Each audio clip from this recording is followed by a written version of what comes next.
დაბადება. თავი 31. და მოისმინა იაკობმა ლაბანის ძეთა ნათქვამი. ყველაფერი წაიღო იაკობმა, რაც მამა ჩვენს გააჩნდა. მამა ჩვენისეული ქონებით გამდიდრდაო. იხილა იაკობმა ლაბანის სახე და აჰა, ისეთი აღარ იყო იგი მის მიმართ, როგორც გუშინ და გუშინწინ. და უთხრა უფალმა იაკობს, დაბრუნდი შენი მამა-პაპის ქვეყანაში და შენს ოჯახში და მე ვიქნები შენთან. გაგზავნა კაცი იაკობმა და ველზე თავის ფარასთან მოუხმო რახელსა და ლეას.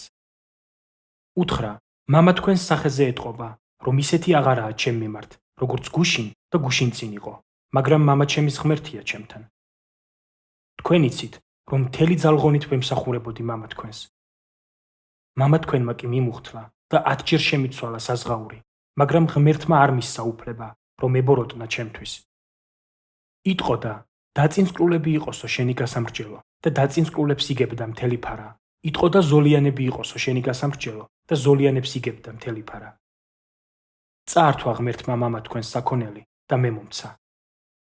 ცხრის ახურების ჟამს სიზმარში აღვაპყრე თვალნი და ვხედავ, ვაცები, ფარას რომ ნერბავენ, სულ ჭრელები, დაწინწკლულები და ხალიანები იყვნენ. და დამიძახა ღვთის ანგელოზმა სიზმარში, იაკობ, ვუპასუხე, აქ ვარ. მითხრა, თვალი გაახილე და შეხედე. ყველა ვაცი, ფარას რომ ახდება, ჭრელი, წინწკლებიანია და ხალებიანია, რადგან ყველაფერს ვხედავ, რასაც ლაბანი გიკეთებს.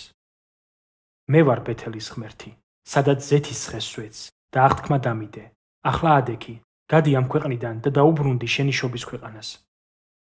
მიუგეს რახელმა და ლეამ და უთხრეს, ნუ თუ კიდევ გვაქვს წილი და სამკვიდრო მამა ჩვენის სახლში.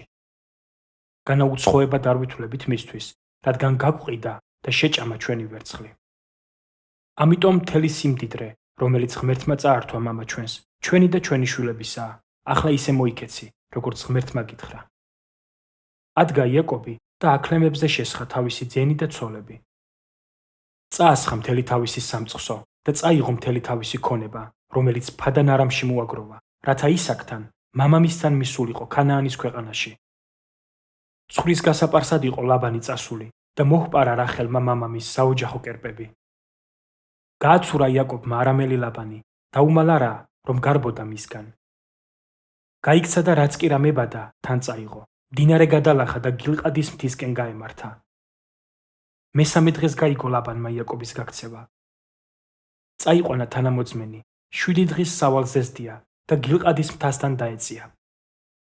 ღამით სიზმარში ღმერთი გამოეცხადა არამელ ლაბანს და უთხრა, ფრთხილად იყავი, ნურც კარგს ეტყვი იაკობს და ნურცავს.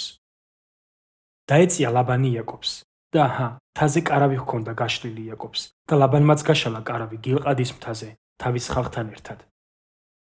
უთხრა ლაბანმა იაკობს, ეს რა გამიკეთე, გამაცურე და מחვილით ნაშოვნით ყვეებივით წაასხი ჩემი ასულები. ფარულად რატომ გაიკეცი, რატომ მიმუხტლე და არ გამიმხილე, რხინით, სიმღერით, ებნითა და ქნარით გაგისტუმრებდი. ჩემი ძეებისა და ასულების გადაკოცნა არ დამაცადე, უგუნურად მოიქეცი. შემიძლია რომ გიბოროტო, მაგრამ წუხელ მამა შენის ღმერთმა მითხრა, გაფრთხილდი, იაკობს ნურს კარგს ეტყვი და ნურცავსო. ახლა მიდიხარ, რა კი მოგნატრებია მამა შენის სახლი, მაგრამ ჩემი ღმერთები რაღაც მოიპარე. მიუგო იაკობმა, მე შინოდა, შენი ასულები არ წაგერთმია. და ვისაც უპოვი შენს ღმერთებს, ცოცხალი აღარ დარჩეს, ჩვენი ძმების თვალწინა მოიცანი, რაც შენია და წაიღე, რაც გეკუთვნის. არ იცოდა იაკობმა, რომ რახელმა მოიპარა კერპები. შევიდა ლაბანი იაკობის კარავში, ლეას კარავში და ორი მხეულის კარავში, მაგრამ ვერაფერი იპოვა. გამოვიდა ლეას კარვიდან და რახელის კარავში შევიდა. აიღო რახელმა კერპები, აქლემების უნაგირის ქვეშ ამოდო და ზედ დაჯდა. გაჩხრიკა ლაბანმა მთელი კარავი და ვერაფერი იპოვა. და უთხრა რახელმა მამას, ნუ მიწყენს ჩემი ბატონი, მაგრამ არ შემიძლია წამოდგომა შენს წინაშე, რადგან დედათა წესი მჭირს. ეძება ლაბანმა და ვერ იპოვა კერპები. განრისხდა იაკობი და შეედავა ლაბანს. უთხრა იაკობმა ლაბანს, რა დავაშავე, რა შეგცოდე, რომ ასე გაცეცხლებული დამდევნები ხარ. მთელი ჩემი ქონება გაჩხრიკე, რა იპოვე შენი სახლიდან მოპარული, შენი და ჩემი თანამოძმეების თვალწინ დააწყვე და მათ განგვსაჯონ.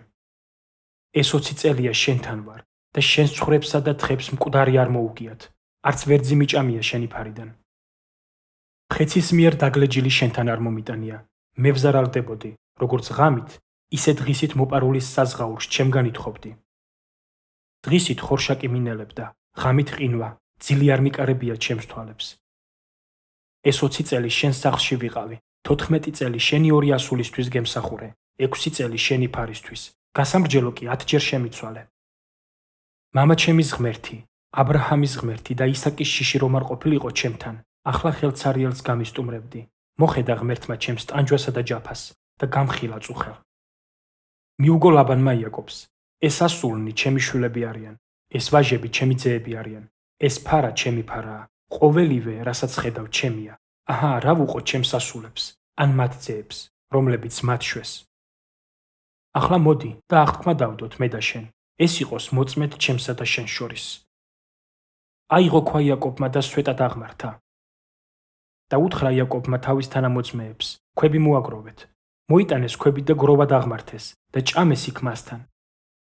და უწოდა მას ლაბანმა იეგარ საჰადუთა, ხოლო იაკობმა გილყადი. თქვა ლაბანმა, ეს იყოს მოწმედ დღეს ჩვენ შორის, ამიტომ ეწოდა იმ ადგილს გილყადი.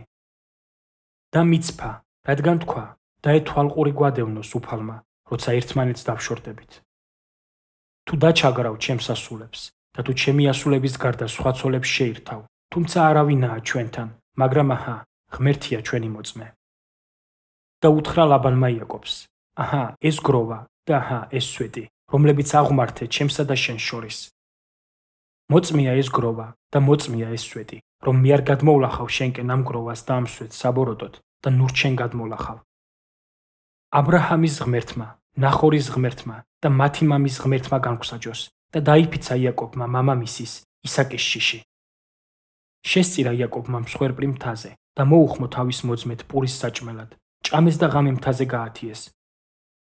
ადგა ლაბანი დილა ადრიანად, აკოცა თავის შვილიშვილებსა და თავის ასულებს და აკურთხა ისინი. წავიდა ლაბანი და დაბრუნდა თავის სახლში.